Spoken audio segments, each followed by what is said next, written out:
नमस्कार, जय हिंद। आप सभी का एक बार फिर से स्वागत है हमारे यूट्यूब चैनल एम का इंस्टीट्यूट उज्जैन में। तो आज का जो हमारा टॉपिक है वह है राष्ट्रीय मानवाधिकार आयोग। अब इस वीडियो में हम जानेंगे कि इसके सदस्य कितने होते हैं, अध्यक्ष कौन कौन होता है, इनके अध्यक्ष और सदस्यों की नियुक्ति कौन करता है, मानवाधिकार के कार्य क्या क्या है, और भी बहुत सारी चीज़ होगी इस वीडियो में। तो प्लीज़ वीडियो के अंत तक देखिएगा। तो हम वीडियो को स्टार्ट करते हैं। सबसे पहले बात आती है राष्ट्रीय मानवाधिकार आयोग। इसको इंग्लिश में कहते हैं नेशनल ह्यूमन राइट कमीशन। इसके गठन की बात करते हैं, उसका गठन हुआ था 12 अक्टूबर सन 1993 को। मानवाधिकार संरक्षण अधिनियम 1993 के तहत पहले का अधिनियम आया था 1993 में। तो उसके तहत क्या हुआ, इसका गठन किया गया था 12 अक्टूबर 1993 को, है ना। और 1991 के पेरिस सिद्धांतों को ध्यान में रखकर किया गया था। अब कभी एग्जाम में आ जाए कि कौन से सिद्धांतों के तहत मानवाधिकार आयोग का गठन है, तो वो पेरिस सिद्धांत 1991 का। असल में क्या था कि 1991 में यूनाइटेड नेशन जो था उसने पेरिस सिद्धांत के तहत एक समझौता किया था, एक मीटिंग रखी थी। तो उसके तहत इसका क्या गठन किया गया है ना। अब ये जो है एक सांविधिक संस्था है ना। सांविधिक के साथ में क्या वैधानिक संस्था, मतलब ये है कि इसको कानूनी शक्तियाँ प्राप्त है। मुख्यालय की बात करें तो इसका मुख्यालय जो है नई दिल्ली में है। अब ये कार्य क्या है कि देखो, मानवाधिकार में मुख्यतः जीवन और स्वतंत्रता का अधिकार है ना, गुलामी और यातना से मुक्ति का अधिकार, अभिव्यक्ति की स्वतंत्रता का अधिकार और काम एवं शिक्षा का अधिकार आदि शामिल है। अगर इन अधिकारों का कुछ हमारा हनन होता है तो मानवाधिकार आयोग जो है एक्शन ले सकता है किसी भी चीज़ पर, है ना। और संयोजन की बात करें तो ये केवल है 13 सदस्यीय आयोग। इसमें 12 सदस्य हैं और एक अध्यक्ष है ना। कभी कभी ये भी हो सकता है कि आपसे पूछ लिया जाए एग्जाम में कि इसके मानवाधिकार आयोग के सदस्य कितने हैं। तो ऑप्शन में अगर आपको 12-13 नहीं देखे रखे तो फिर आप टिक लगाना। 6 सदस्यीय आयोग है। 6 सदस्य मतलब 5 सदस्य और एक अध्यक्ष। ऐसे मेन तो आपको ये पूछेगा कि कितने सदस्य, तो 13 सदस्यीय आयोग है। इसमें से 12 जो है वो है सदस्य और एक जो है हमारा वो अध्यक्ष होता है। अब ये जो अध्यक्ष रहेगा ना, वो क्या होगा, सुप्रीम कोर्ट का मुख्य न्यायाधीश, जो main chief justice of India रहेगा ना, वो सेवानिवृत्त भी हो सकता है, या जो करंट में है वो भी हो सकता है, या फिर अन्य न्यायाधीश हो या रहा है ना। हो या रहा हो से मतलब ये कि अभी वो उसका कार्यकाल चल रहा हो, या फिर रहा हो मतलब सेवानिवृत्त न्यायाधीश, है ना। तो सुप्रीम कोर्ट का या तो मुख्य न्यायाधीश भी हो सकता है और अन्य जो न्यायाधीश है वो भी हो सकते हैं। फिर इसके न्यायिक सदस्यों की हम बात करें तो हाई कोर्ट के मुख्य न्यायाधीश, जो जितने भी राज्यों में हाई कोर्ट है उसके मुख्य न्यायाधीश, या फिर सुप्रीम कोर्ट के अन्य न्यायाधीश हो या फिर रहे हो मतलब इनका कार्यकाल अभी चल रहा हो या फिर सेवानिवृत्त हो चुके हो, है ना। तो न्यायिक सदस्य में कौन आएगा, हाई कोर्ट के मुख्य न्यायाधीश और सुप्रीम कोर्ट के अन्य न्यायाधीश। अब यहाँ पे जो आपने देख रहा है ना 1-2, तो ये 1-2 मतलब एक अध्यक्ष और 2 मतलब न्यायिक सदस्य, 2 मतलब 2। फिर तीसरा जो 3 सदस्य होंगे, है ना, तो 3 सदस्य जो रहेंगे वो मानवाधिकार के विशेषज्ञ रहेंगे, जिसमें एक महिला होना जरूरी है। अभी एग्जाम में पूछ सकते हैं आपसे कि जो सदस्य हैं उनमें से क्या महिला होना जरूरी है या नहीं है, तो उसमें आप हाँ या ना लगा सकते हो। तो 3 सदस्य में से क्या हो, 2 सदस्य तो मानवाधिकार के विशेषज्ञ पुरुष, है ना, और एक जो है वो महिला होना जरूरी है। फिर ये जो 7 सदस्य जो है पदेन सदस्य, ये हमेशा सदस्य होते हैं इसके। कौन कौन, जैसे विशिष्ट राष्ट्रीय पिछड़ा आयोग वर्ग के अध्यक्ष, फिर अनुसूचित जाति और अनुसूचित जनजाति आयोग, राष्ट्रीय महिला आयोग, अल्पसंख्यक आयोग, बाल अधिकार संरक्षण आयोग और दिव्यांग जन हेतु आयोग। इन सभी के जो आयोग के अध्यक्ष रहेंगे वो इसके पदेन सदस्य रहते हैं। तो ऐसे करके देखो 7, 3, 2 और 1, ये हो रहे 13 सदस्यीय आयोग, है ना। फिर हम आगे बढ़ते हैं। एक इसका महासचिव भी होगा जो प्रशासनिक और वित्तीय कार्यों को करेगा। तो लेकिन ये महासचिव जो है सदस्य में नहीं गिना जाएगा। तो इसे कितने सदस्य हो रहे हैं इसके, 7, 3, 2 और 1 हो रहे टोटल 12 और 1 13 सदस्य हैं, एक अध्यक्ष और 12 सदस्य। फिर अध्यक्ष और सदस्यों की नियुक्ति कौन करेगा, तो देखो इतनी बड़ी संस्था है तो इसकी नियुक्ति कौन करेगा, राष्ट्रपति, है ना। राष्ट्रपति भी कब करेगा, जब एक समिति जो रहेगी सिफारिश करेगी कि इन लोगों को हमको नियुक्ति देना है। अब सिफारिश समिति में कौन कौन शामिल है, तो सिफारिश समिति में सबसे पहले आते हैं हमारे प्रधानमंत्री, ये जो रहते हैं सिफारिश समिति के अध्यक्ष रहते हैं। फिर उसके बाद में आते हैं गृह मंत्री, उसके बाद में आते हैं लोकसभा के अध्यक्ष, राज्यसभा के उपसभापति, और जो दोनों सदन लोकसभा और राज्यसभा दोनों सदन हैं उनके विपक्ष के जो नेता हैं वो इन समिति में शामिल है ना। तो इसका अध्यक्ष कौन होता है, प्रधानमंत्री, आपको ध्यान रखना है। फिर कार्यकाल की बात करें अध्यक्ष और सदस्यों की, तो 3 वर्ष या 70 वर्ष जो पहले हो, है ना, और पुनः नियुक्ति के क्या होते हैं, पात्र होते हैं।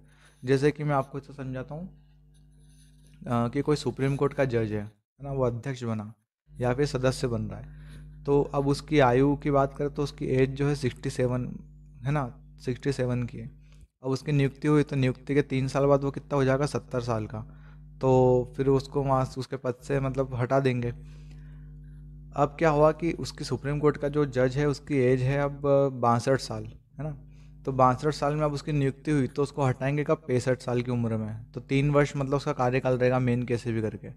65 वर्ष के बाद में अब उसने लोगों मतलब हमारे जो प्रधानमंत्री उन्होंने सोचा कि एक काम करते हैं कि इनकी फिर से एक बार नियुक्ति कर देते, क्योंकि ये बहुत अच्छा काम कर रहे हैं मानवाधिकार के उसमें क्षेत्र में।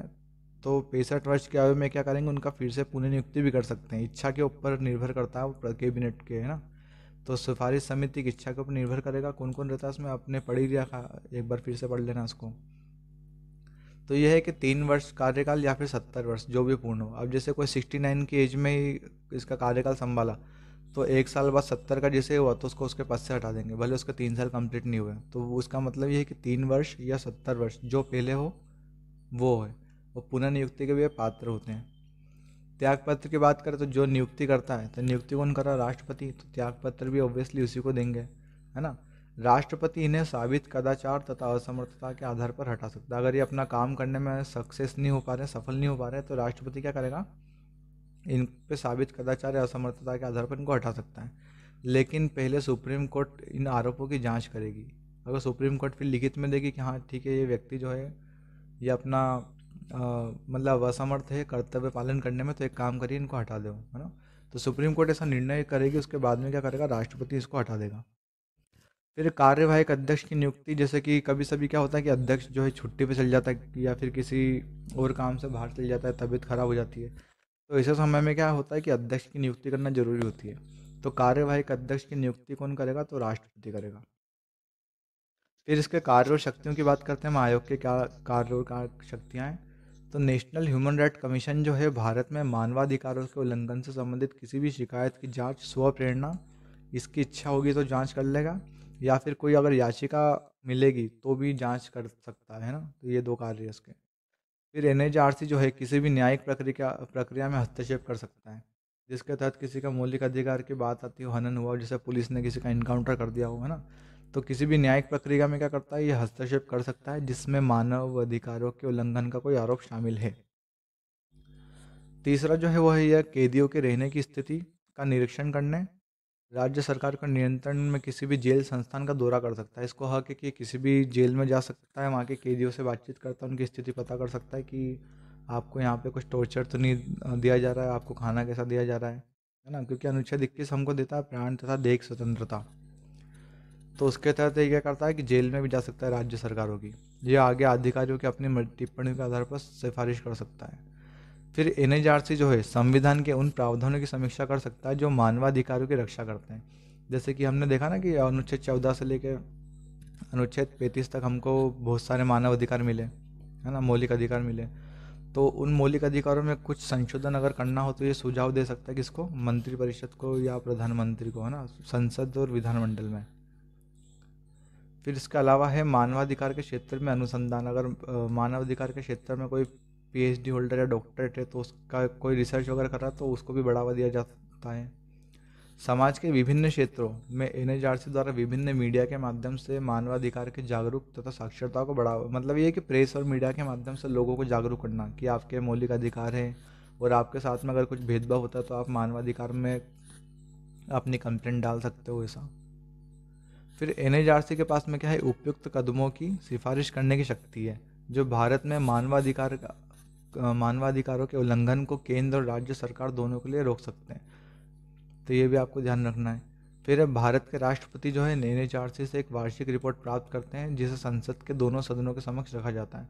अब इसमें एक प्रश्न बन सकता है कि जो एनएचआरसी है मतलब नेशनल ह्यूमन राइट कमीशन, वो अपनी रिपोर्ट, वार्षिक रिपोर्ट किसको देता है, तो राष्ट्रपति को देता है। और राष्ट्रपति इनको कहाँ पे रखवाते हैं, संसद में रखवाते हैं, और लोकसभा और राज्यसभा में के दोनों सदनों में।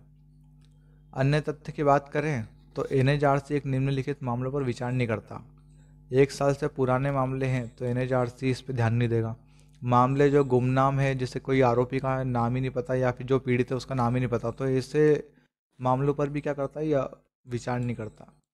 फिर तुच्छ मामले, जो व्यर्थ के मामले बिना मतलब के, उन पे भी ये ध्यान नहीं देगा। जैसे कि वो फेयर और लवली पे किसी ने केस कर दिया कि वो मौलिक अधिकार हनन कर रहा है, मतलब बेवकूफ़ बना बना के जो है हमसे बिक्री करवा रहा है, लेकिन कोई गोरा तो हो नहीं रहा। तो ऐसे तुच्छ मामले जो रहेंगे ना, उस पर भी ये क्या करता है, विचार नहीं करता।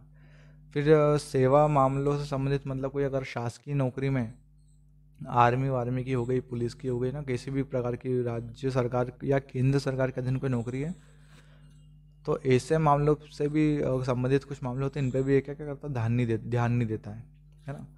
फिर अधिनियम की धारा, जो अधिनियम आया था मानव अधिकार वाला 1993 में, है ना, 1993 में, तो उसकी धारा 21 के तहत क्या होगा कि मानव अधिकारियों के जो अध्यक्ष और सदस्य जो रहेंगे, तो लोक सेवक समझे जाएंगे, क्योंकि लोगों के बीच में जाके काम करेंगे ये, है ना, तो लोक सेवक समझे जाएंगे। आयोग को सिविल न्यायालय की शक्ति है ना। जितने भी आयोग है, केवल नीति आयोग को छोड़ के, सभी के पास में क्या है, सिविल न्यायालय की शक्ति है। ये आपको ध्यान रखना है। प्रथम अध्यक्ष की बात करें तो वह है श्री रंगनाथ मिश्र इस आयोग के, और वर्तमान अध्यक्ष कौन है, तो वह है अरुण कुमार मिश्र। अभी खत्म नहीं हुआ, अभी रुकना। अब है मध्य प्रदेश राज्य मानवाधिकार आयोग। देखो काम कार्य जो है केंद्र और राज्य दोनों एक समान करते हैं, है ना, मानवाधिकार आयोग। इसके गठन की बात करें तो 13 सितंबर 1995 को क्या हुआ, अधिनियम की धारा 21 के तहत इसका गठन हुआ। कब हुआ, तारीख याद रखना, 13 सितंबर सन 1995 को, 1995 को, 2 साल बाद। ये क्या है, 3 सदस्यीय आयोग है, एक अध्यक्ष और 2 सदस्य। एक अध्यक्ष जो है वो हाई कोर्ट का मुख्य न्यायाधीश हो या फिर रहा हो, है ना, मतलब वर्तमान भी या सेवानिवृत्त जो भी हो। फिर दूसरा सदस्य जो है वो हाई कोर्ट का अन्य न्यायाधीश या जिला न्यायाधीश, जिसको 7 वर्ष का अनुभव हो, जिला, अगर जिला न्यायाधीश जो है 7 वर्ष का उसको अनुभव हो तो। फिर जो तीसरा सदस्य है वो है मानवाधिकार का विशेषज्ञ, है ना। तो एक अध्यक्ष कौन सा, जिस जो हाई कोर्ट का मुख्य न्यायाधीश हो या रहा हो। दूसरा सदस्य जो है वो भी हाई कोर्ट का कोई भी अन्य न्यायाधीश हो सकता है, या फिर कोई जिला न्यायाधीश का न्यायाधीश हो सकता है, जिसको 7 वर्ष कार्य करने का अनुभव हो, है ना। तीसरा सदस्य जो है वो मानवाधिकार का विशेषज्ञ। फिर इसमें भी एक सचिव रहता है, जैसे कि केंद्रीय मानवाधिकार आयोग में महासचिव होता है, वैसे राज्य का जो मानवाधिकार आयोग रहता है उसमें क्या होता है, एक सचिव होता है, प्रशासनिक और वित्तीय कार्यों की देखरेख करता है। फिर इसकी नियुक्ति की बात करें तो देखो, जैसे कि वहाँ की नियुक्ति कौन कर रहा है, राष्ट्रपति, तो इनकी नियुक्ति राज्यपाल करेगा। और कैसे करेगा, तो सिफारिश समिति के आधार पे। सिफारिश समिति में कौन होगा, मुख्यमंत्री, राज्य का गृह मंत्री, विधानसभा का अध्यक्ष और विपक्ष का नेता। क्योंकि मध्य प्रदेश में 2 सदनीय विधानसभा नहीं है, इसके लिए ये 4 लोग ही शामिल है इसमें। कार्यकाल की बात करें तो वही 3 वर्ष या 70 वर्ष जो पहले हो। मध्य प्रदेश मानवाधिकार का कार्यालय जो है वो है पर्यावास भवन भोपाल में। इनका आदर्श वाक्य क्या है कि हम सब बराबर और बराबर हमारे अधिकार, ये इनका आदर्श वाक्य है। प्रथम अध्यक्ष की बात करें तो वो है श्री मनोहर ममतानी, और वर्तमान अध्यक्ष की बात करें तो वो है श्री NK जैन, नरेंद्र कुमार जैन।